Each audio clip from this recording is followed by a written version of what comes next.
Do we need masculinity, or is masculinity in this big movement of masculinity gone too far in our culture? How do we reconcile spirituality and letting go with maybe our subconscious accrual of masculine beliefs and how men need to show up, or women, or maybe overtly conscious of embracing this masculine movement? And do we need to be hyper-masculine men in relationship, or is there an alternative way of exploring relationships with masculine and feminine energies?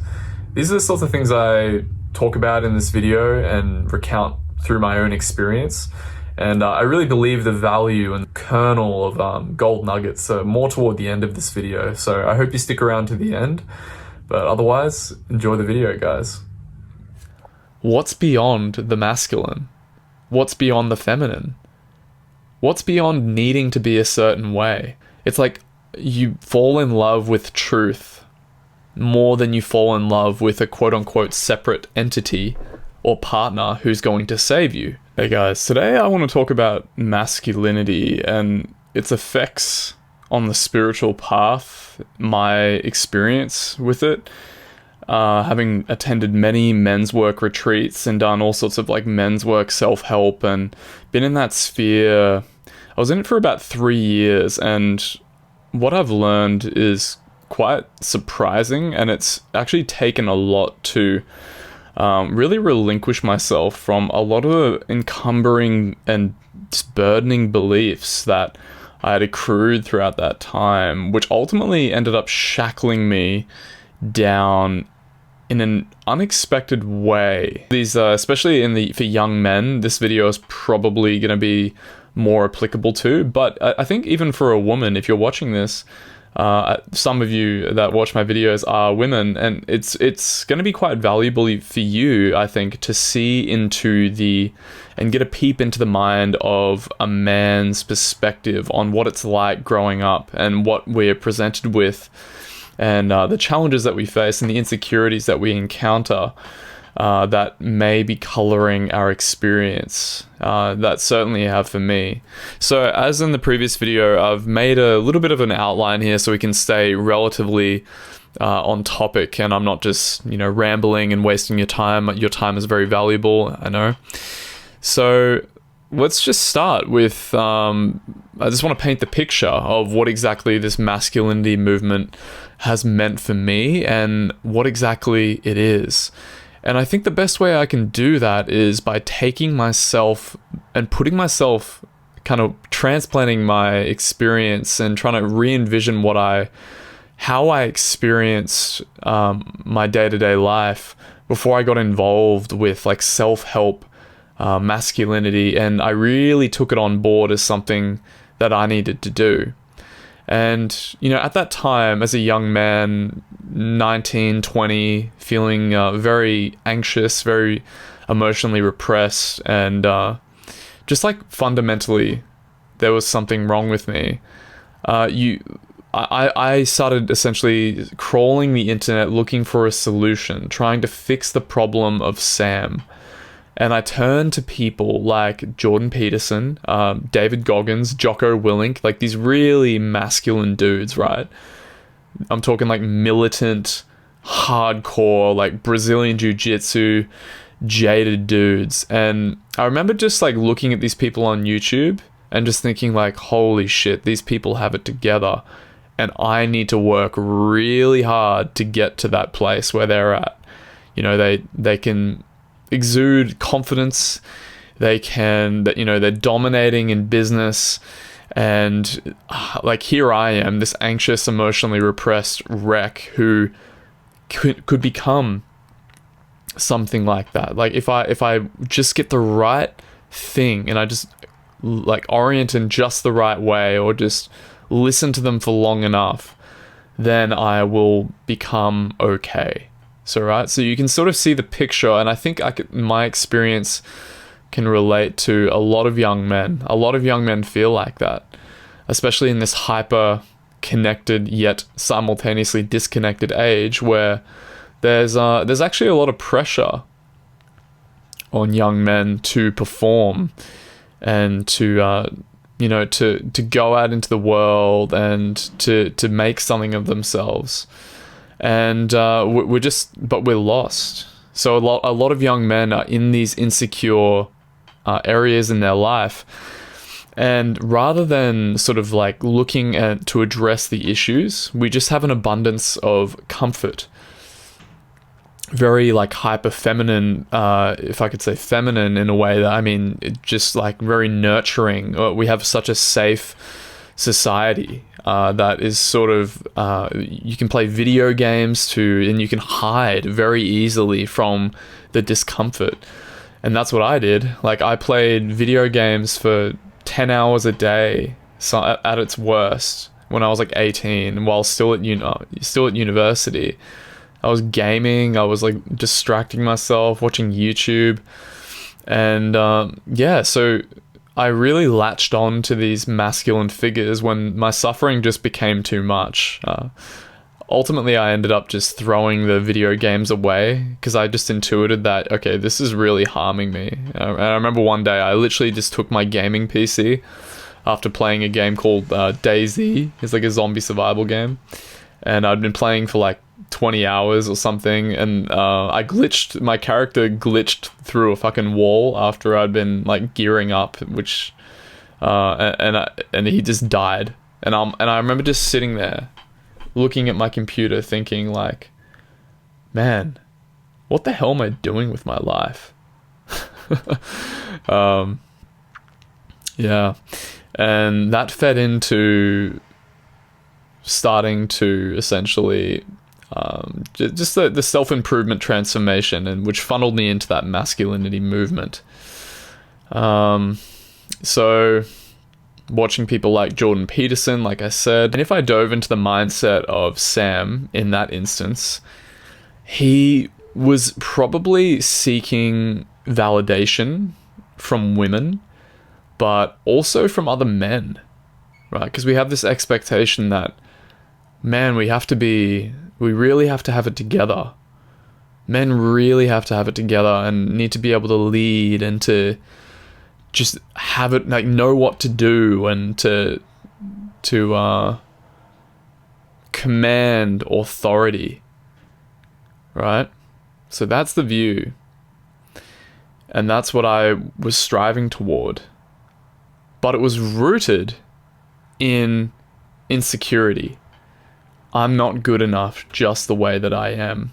And I know that, like, there's a very easy defense mechanism that, and I even just felt it come online then, but I'm just aware of it now, that when in the masculine movement, if someone is particularly steeped in this movement, and they've learned a lot, they've watched a bunch of YouTube videos, you may have heard something along the lines of, it's not okay to seek comfort. It's not okay to, we're this hyperly afflicted society with men who crave comfort and are playing video games and wanking and doing all sorts of things to distract themselves from taking responsibility. So to talk in any way that supports the comforting, pre-existing scenario that men are largely in, which is basically like men are too comfortable. If you talk in any way that supports that narrative, if you've been in the men's self-improvement area, you'll know that there's almost like this repelling feeling that can create.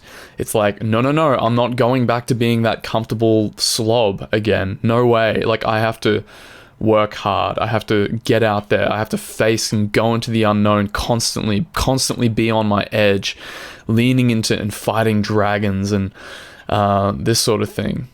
All right. And that's very enticing for sure. And there is nobility in that. And I think that's where this is a good segue into the benefits of the masculine movement, right?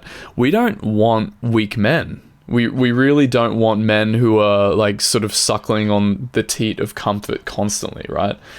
But I think with anything, there is a natural, you can skew too far either way, but I'll come back to that. Right, so the real benefit of this masculine movement is basically calling these men who are super comfortable to action. Being like, hey, you have a lot of gifts within you. You have divine value within you. And we need men. We need strong men again to step in. And, look at the state of the world, right?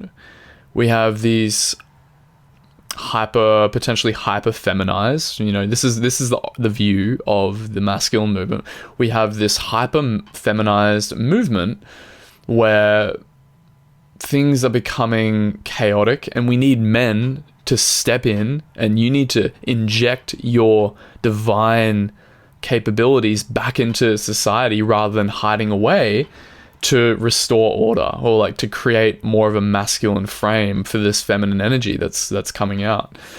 And there is some nobility in that, right? I remember just being moved to tears by people like Jordan Peterson, who, like, here I was, this insecure kid, and I'm like, oh my God, here's a father figure, someone to tell me that I can be more than what I am. I don't have to be constantly anxious, right?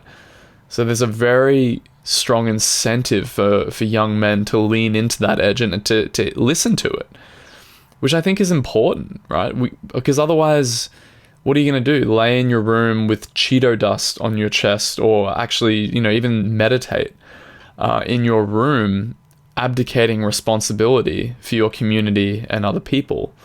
And you could say, like, oh, that doesn't even matter. But that's also being almost like too attached to a view of emptiness, that you don't really need to do anything in this lifetime to, but actually it's rooted in this underlying feeling of I'm not enough, or fear of leaning into the unknown, actually.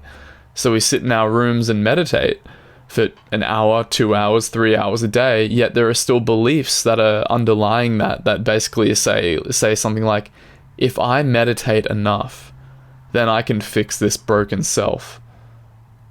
And then when I fix this broken self, then I'll be good enough to join the workforce, to share my gift, right?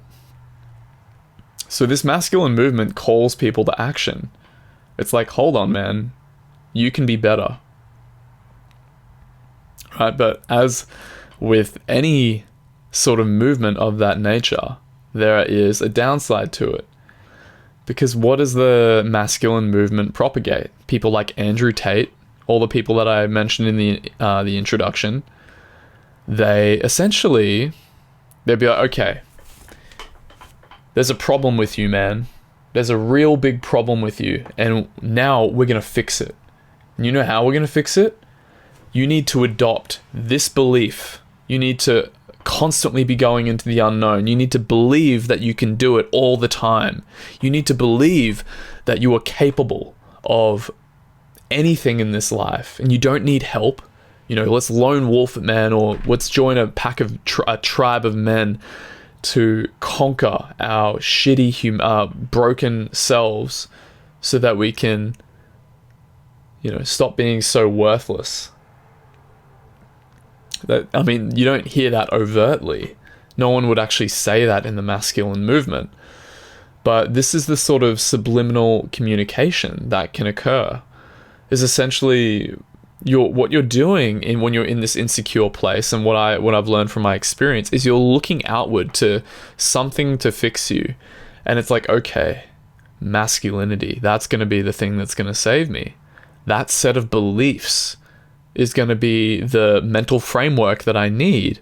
The mental framework, I think that's really important to point out. It's a mental framework that will save me, right? So yeah. So that's what plagued me for quite a while in the early stages of self-improvement. Was it felt like this really strong call to action, which I needed, which wasn't necessarily bad at that point in my life. But the cost of that of going into the unknown, of facing my fears and doing all of this men's work and accruing this new framework of looking at the world, which reduced my suffering to a degree, and helped me see darker parts of me that I didn't want to see. But the cost of that is you're accruing a new mental framework that becomes the view in which you look at the world.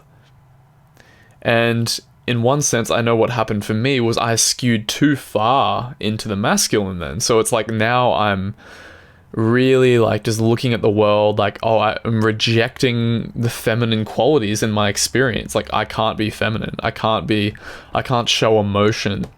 I can't show emotion because that's weak. If I show weakness, women won't like me. Other men won't like me. They'll look at me like I'm a pussy.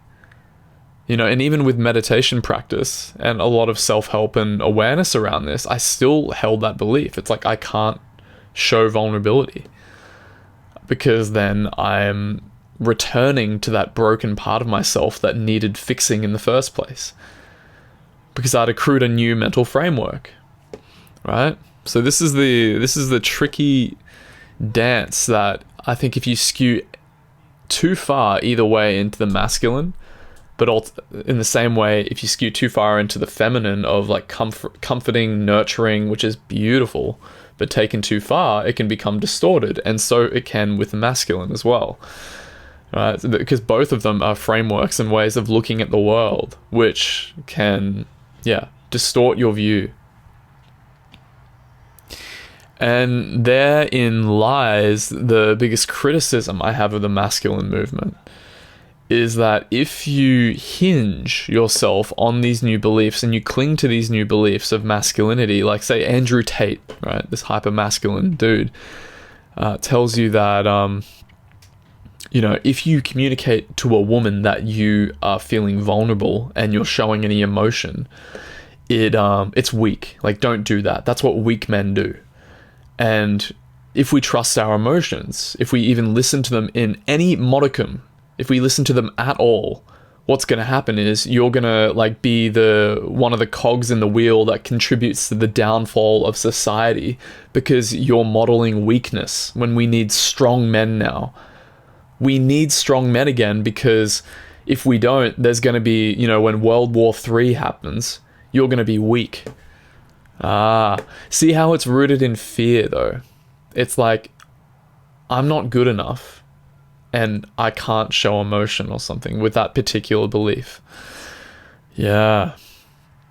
And the insecure mind that feels like it's not good enough latches onto that and it's like, oh yeah, like that's going to be the thing. Okay, now, unless I need to not show emotion to women or other men, right? So I'm just going to internalize everything.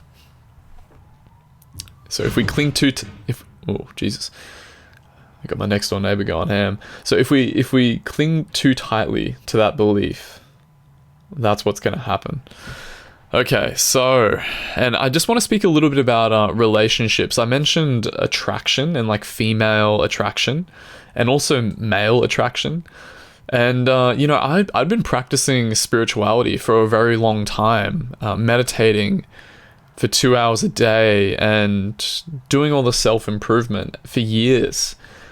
And in my relationship with my beautiful partner, I remember that, and it's still honestly unraveling. There are still sometimes beliefs that come up for me that say things like, don't show her vulnerability.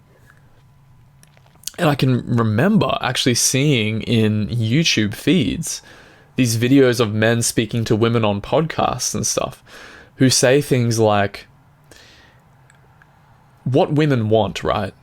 They don't want a man to show vulnerability because they say they do, but when they say they do, what will happen is the man will then show vulnerability, but then women are actually turned off by like hyper vulnerable men. So they say they want it, but then when you do it, it's like you show vulnerability, it leads to depolarization of the relationship. Right? So don't show vulnerability because then you'll be rejected and you'll be hurt. And your very foundation of where you get love from another woman will be hurt. So don't show it to other women. God damn it, don't do that. And then there's all this evidence they can cite, like, my friend did that and he started being more vulnerable and open, and it led to him separating from his relationship. And you know what? That actually might be true. I'm not here to say that that's false. I think, like, if you're a woman, right, what do you want? Do you want to save your man from being, like, emotionally vulnerable? Or do you want him to be a calm, collected, integrated man with a present confidence who can lead with authority and can create a safe space and container for you, right? You're probably going to want the man that I just mentioned. So, understandably, I think men skew to that direction and they want to be that person, but at the cost of authenticity with their woman and sharing authentically. And I have heard a pretty legitimate argument from a masculine men's work friend of mine, which I now believe to be distorted. That's my current view, but it's essentially like, if that's the case, then maybe we shouldn't show vulnerability to women, and instead we should only show vulnerability to other men in a safe space, like a men's circle, to process the emotion, and then we can come back to our women more integrated. And I sat with that for a while. It's quite an interesting belief, but I think, again, it is another belief. And this is a radical perspective that I'm leaning into more and more. And I wouldn't even call it a perspective, because it really has no view. But I seriously believe that there comes a point, and this is what's happening for me, is that I don't need a relationship. I love my partner. She's a beautiful contribution to my life, but she's more like becoming a passenger in this divine life that we're both sharing together. She's like a friend. But we still have incredible intimacy and amazing like intimate relationship.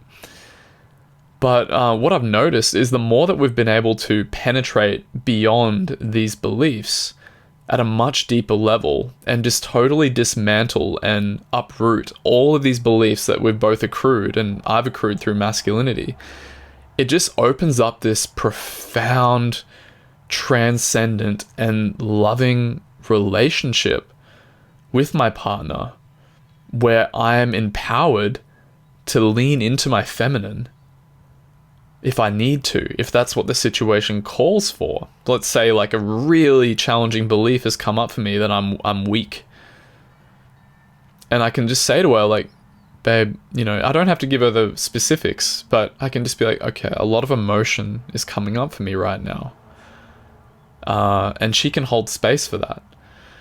But I can also be my motherfucking masculine and step up. And, the masculine is a part of me that I've repressed and denied in the past.